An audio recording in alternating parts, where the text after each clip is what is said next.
Hey everyone, Deeply Discussing Dexter is coming to an end with Season 8, Episode 12, but don't deeply despair.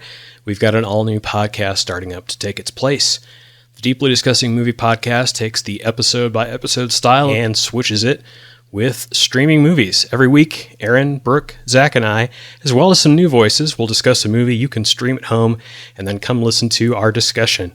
At the end of each episode, we rotate to another podcaster to choose the next movie. It's like a 21st century book club, but with streaming movies. So you can subscribe to Deeply Discussing, the movie podcast, at its website, www.deeplydiscussing.com. You can do it on Apple Podcast or your favorite podcast provider. Watch the movie for the first episode, A Separation, now on Netflix, and then come listen at deeplydiscussing.com starting April 20th. Again, the movie is A Separation from 2011, and the podcast is at deeplydiscussing.com. Now, on with the show.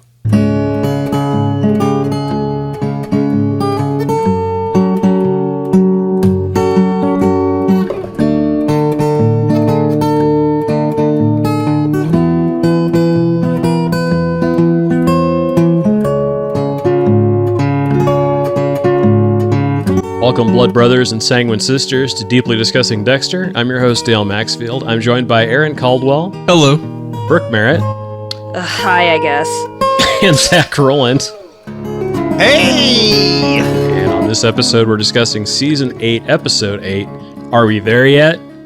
On this episode, Dexter juggles hunting for Zach while trying to help Hannah escape the city.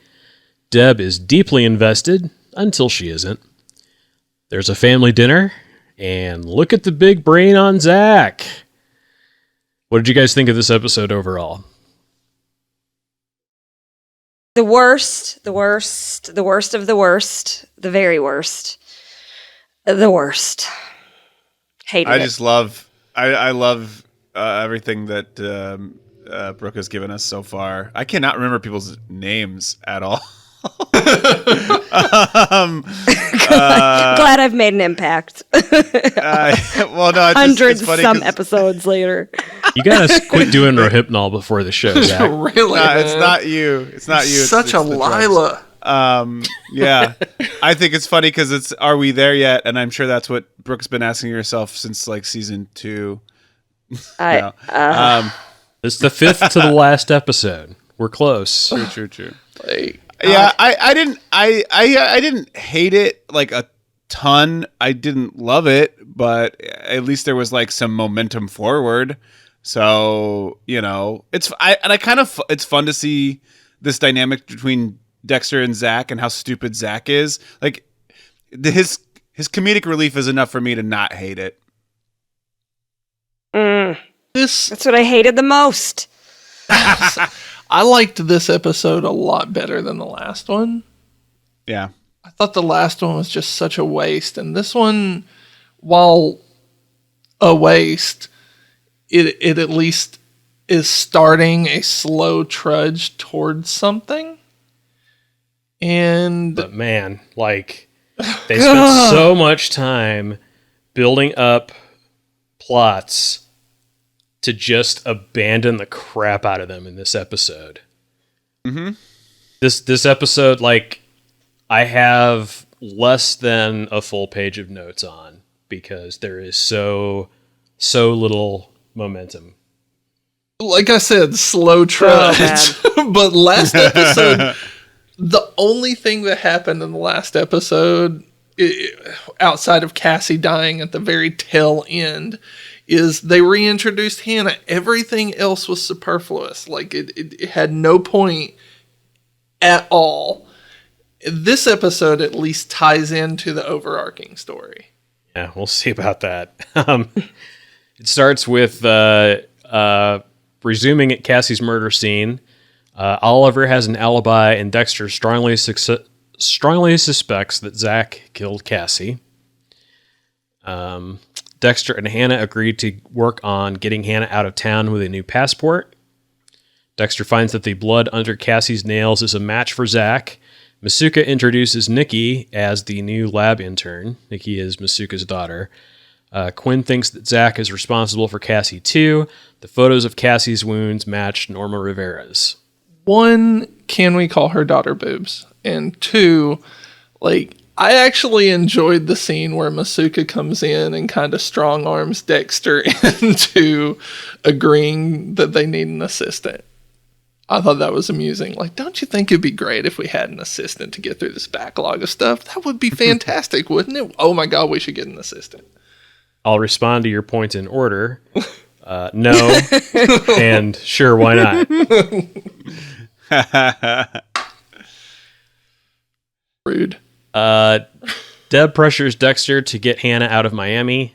Jamie is almost too sad about Cassie to do laundry and decides to take Harrison to her new apartment with Quinn. This is like the worst. She's like, Sad I Jamie can't is be the here. worst. I can't be here right now. I'll take Harrison with me. Like, fuck off. Just stop. Just no. All of it. Why? And then she straight kidnapped the kid.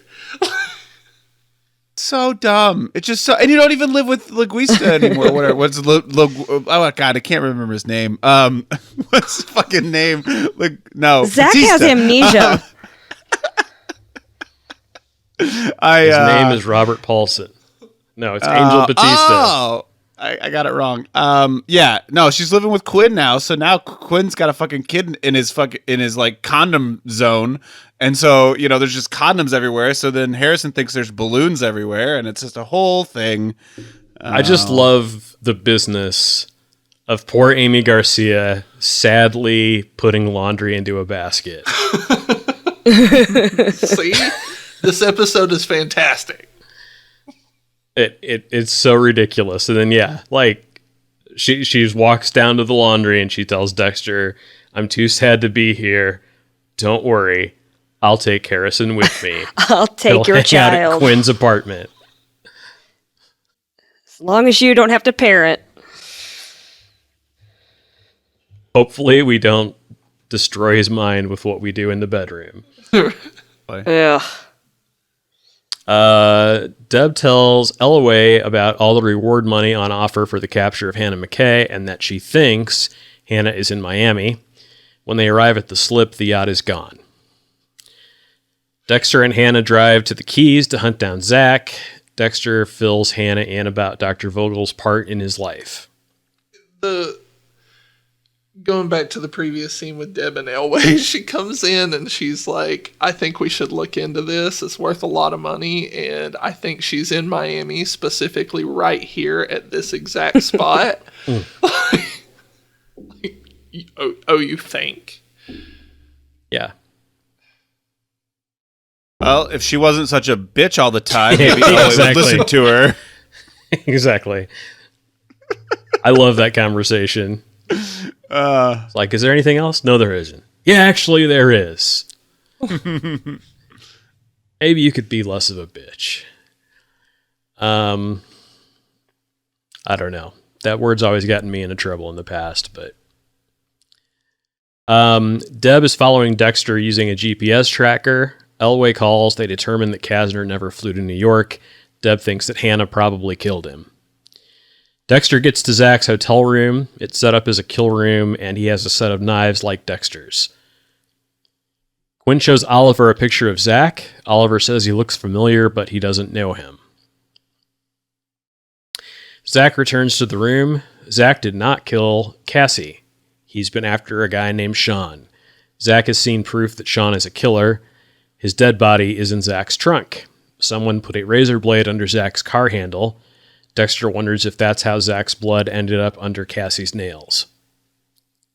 Yeah, this was like a weird couple of scenes back to back because Quinn showing the pictures to Oliver and being, like, he looks kind of familiar, but I don't know who he is. And it's like, you got a good look at him that night when they were going out for the night swim or whatever. Like, yeah. I'm pretty sure you've seen this kid around and you've seen him at Dexter's door. So, So then I was like, okay, definitely this guy's a suspect, but he's acting weird. And then the next one where like the razor blade, and I was like, maybe Quinn did it. Yeah. Yeah. And then I was like real in my head about it. I was like, holy shit, could this be a whole setup thing. I was like, wow. That Quinn, would have actually been if pretty interesting. it's not Quinn. I didn't say that. Maybe it is Quinn. I don't know. It has to be. He's the only you one all. left. Yeah. Like, It was Jamie. She's I been bet a it was, serial yeah. killer this whole time, working for Vogel. That would have been amazing. She takes Harrison with her on her kills. That's why he knows all about Daddy's box and die and all that stuff. I think she learned all of her skills from Miguel. Yes. Hannah throws the plastic from the hotel room into the dumpster. When she returns to the room, Deb is there. Hannah works at talking Deb out of making a citizen's arrest. She's there because of Dexter. She tells Deb that she didn't kill Deb because she didn't want to hurt Dexter. Dexter returns. You're both still breathing. That's a good sign, is what he says when he sees them. Deb leaves. She tells Dexter that Hannah is his problem now. And done. I thought it was at least a tense scene because it definitely felt like Deb was not going to back down. But then it was interesting that she was able to. It was a tense scene until Deb was just like, eh. I don't care I know, anymore. it's like for like a hot second, and then you're like, oh, she really. Wow, that's not the Deb we've all grown to love and know. Guys, maybe I'm just hangry. I'm going to go. I'm just kind of over it. I've needed a sandwich since season 2. I'm going to go. Deb's not herself unless she has a Snickers.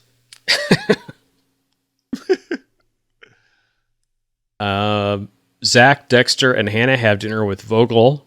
Vogel says that boredom is more dangerous than danger. That's a line. She tells Hannah Yep. She tells Hannah and Dexter that they're both surprisingly smitten with each other. This scene made me sick. This scene, I was like, this fucking weird family dinner that there's like metaphor of like, this is Dexter's perfect life, how he has like the serial killer coaching mom with the serial killer wife and the serial killer son. It's like, oh, this is what Dexter has been amounting to. For 8 fucking seasons, this is the scene that they wanted to give you, and it was garbage. And I'm done. I'm not watching the last 4 episodes. I'm leaving the podcast. How this dare scene you. makes me sick. How dare you? I like dare that you. Zach and I are equally angry about this episode where, Aaron's like, it's all right. I mean, this was my response. Like, this is it could have been a cool concept if it was done right, but it was garbage, like you said. Trash. Just trash, absolute trash, like this entire episode, this entire season, trash. First off, Zach, how dare you? Second, I did not say it was a good episode. I said it was better than the last one. You were positive about you, sort of positive. I shouldn't say good, but you didn't hate it. I'll respond to your points in order. You're wrong, and you're wrong. Fair. Dexter shows pictures of Cassie's murder to the group. Zach recognizes how similar it is to Norma Rivera's murder. Hannah... Yeah, why? I'm just gonna say, like, it's like, hey, now we've had our serial killer dinner, family dinner. Let's all gather around the photo album of a dead person and try to figure it out. Like, it's so fucking weird. It's in Dexter's head. He's like, I gotta figure this out. And then he realizes that, like, everyone at the table is, like, potentially helpful to him, or at least can look at it with him and try and help him figure it out. Yeah. I mean, if this was what the show was going to be, then they should have tried to start this a long time ago. But to drop this in now, knowing the end is nigh, it just fucking makes me mad. Well, and knowing what happens in Rehearsing. like 2 minutes. Yeah. So, Hannah is going to leave in the morning. She tells Dexter that she will let him know where she decides to hide. They end up boning. Their pants evaporate between shots. It's just impressive. Like Dexter takes his shirt off and like they fall onto the bed and they're completely nude. Yep. And It's probably some kind of plant concoction that Hannah can put together that makes clothes disintegrate. Evaporate. Yeah, just poof. And we get a lot of Michael C. Hall's butt in that scene. I mean, like most of the scene is from the waist up, so they could have been Donald ducking it the entire time. We don't know. We don't know their saying life. their goodbyes with just shirts on. We don't know their life, dude. It's Miami. This stuff happens. And it was like, hot down there. It looks like you want to stay. What I can see, it looks like you want to stay. But yeah, we finally get like a little bit of male nudity on the show. For everyone that's been holding out for that. That would be me. I have not. What'd you say? Nice tush. I have not been holding out for that. Oh, okay.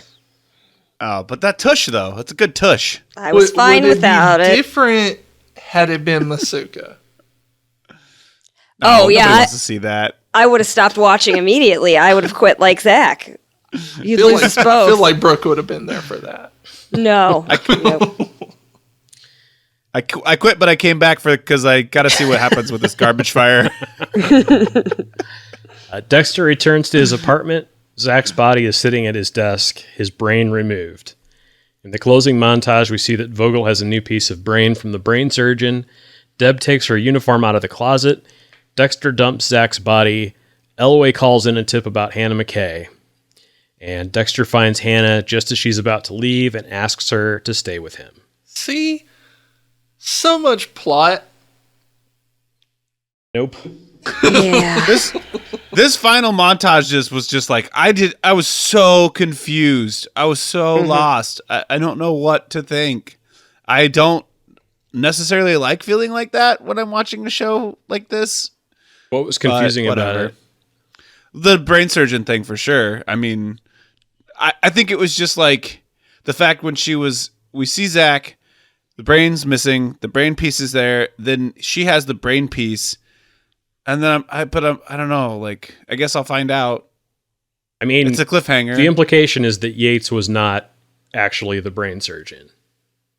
Yeah, I know. That he's still out there. But it's like, why? Why do we have to keep, like, just leave it, either, I don't know.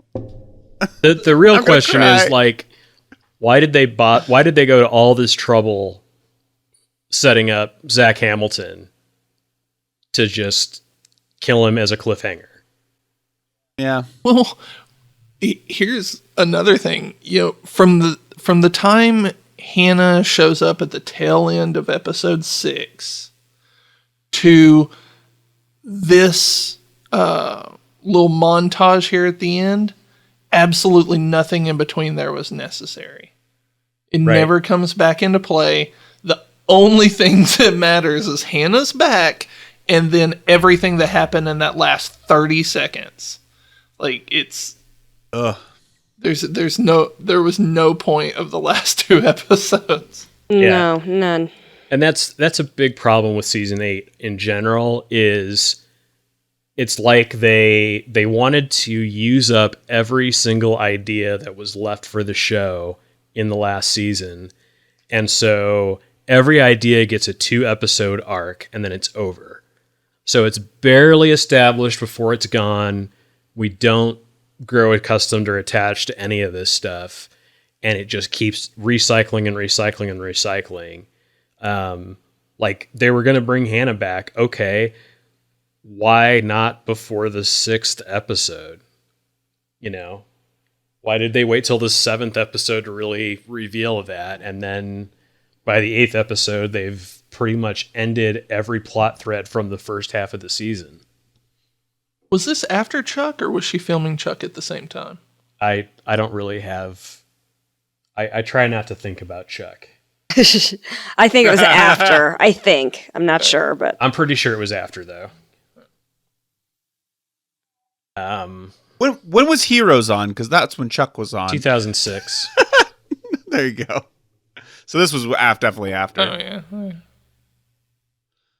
This episode was directed by Holly Dale. This is her second of 2 episodes that she directed for Dexter. Her production company, Spectrum Films, won a Genie Award for P4W, Prison for Women, a 1981 documentary about Canada's only women's prison. It was written by Wendy West, who wrote 11 episodes between seasons 4 and 8, and this is her first of 2 for season 8. What was the best line of the episode? I enjoyed the conversation between Dexter and Hannah where they're talking about nicknames, and he refers to her as the Fiendish Florist. I like that. All the alliteration names they come up with for each other. Yes. My screen. What happened to my screen? There we go. I went with the exchange between Hannah and Dexter with the "How come you never solved the problem?" Because I like knowing you were out there. It's like a little thing that they had. It's not great, but None of them are. yeah, It's not great. It's not good. I hated it. I don't know. Yeah, it's all terrible. How could you tell, Aaron? How could you tell? Was my voice, the cadence of my voice give it away? Because I fucking hate this shit. Your passion for the show is really coming through. La Passion. Yes. I went with Dexter to Quinn when Quinn was asking a bunch of questions. They were both bludgeonings. Bludgeonings can look pretty fucking similar. That's best I got. How about the worst line of the episode? Deb yelling at Dexter, "Are you on top of it or on top of her?" Yeah. I'm going to go with I can take Harrison with me. Fuck you, Jamie. Don't take Harrison with you. I actually have a list. Worst. Like I kept writing worst. All of Zach's lines when he's like being really annoying. Gloves. Yeah. Oh, gloves. Dude. That would have been a good Dude, idea, you have girls right? fighting over you. We there yet? Can I drive? Like every time he spoke, they gave him every cliche annoying teenager line. Dude, you have girls fighting over you? Like She's back with me now. Nice. God, I was At just least I he was didn't say noise. Like if he'd have said noise, I'd have been like, nope. I was yelling at the TV, stop it, stop talking. And I actually forgot that he died, and I was so happy when it happened. So happy. That's it. So are you not going to give him performance of the episode? I mean, Zach still needs the worst line, right? No, I said one, his. but also there was a lot of stuff that Vogel said too that was terrible, like the boredom is more dangerous than danger. Yeah. Never a dull moment. Basically, everything she said in this episode was just as bad as what Zach said. Seriously, why does she exist? Something being more dangerous than danger is maybe like the most like tautologically wrong thing you can say.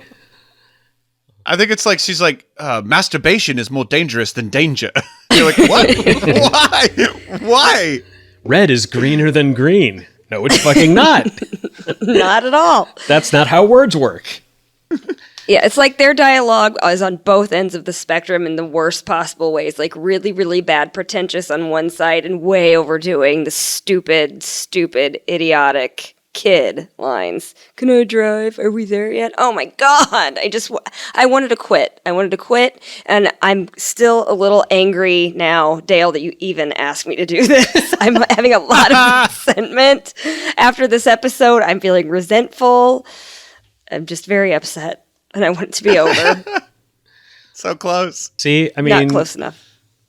Years and years ago, like you and I were the only ones doing this. We were doing it through like Facebook Messenger. Like, Real can time. you fucking believe this happened? Like, that was the stupidest shit.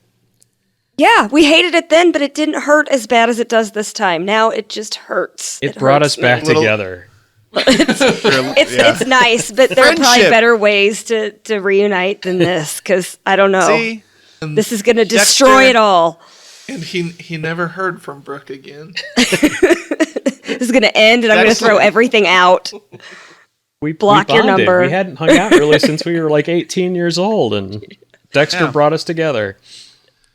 20 unnamed years later, we reunited, and then it was over very quickly, all because of Dexter. How about the performance of the episode? I think I'll give this one to Hannah, because I don't know who else to give it to. I refuse, because I hate everyone. I'm going to pour one out for Zach. Zach gets it from me. Like, he's... it's his last episode, son of a bitch, guys. So he was awful. Yeah, Brooke wanted him dead, so yeah, he You're was not gonna like get her. so. You're right. Brooke also wanted Lila dead and wanted she got it. all these people dead. Yeah. So good. So Brooke's responsible for everybody's death. Yeah. I'm going to become a serial killer because of this season. I'm going to go find everybody who wrote. I'm going to go find Scott Buck. Season. Just Scott Buck alone would be enough. What have you done? That'll do it. Thanks, guys. This has been I'll be signing off for the rest of the season. I quit. Till next week. Yes, we will see you on the next Deeply Discussing Dexter.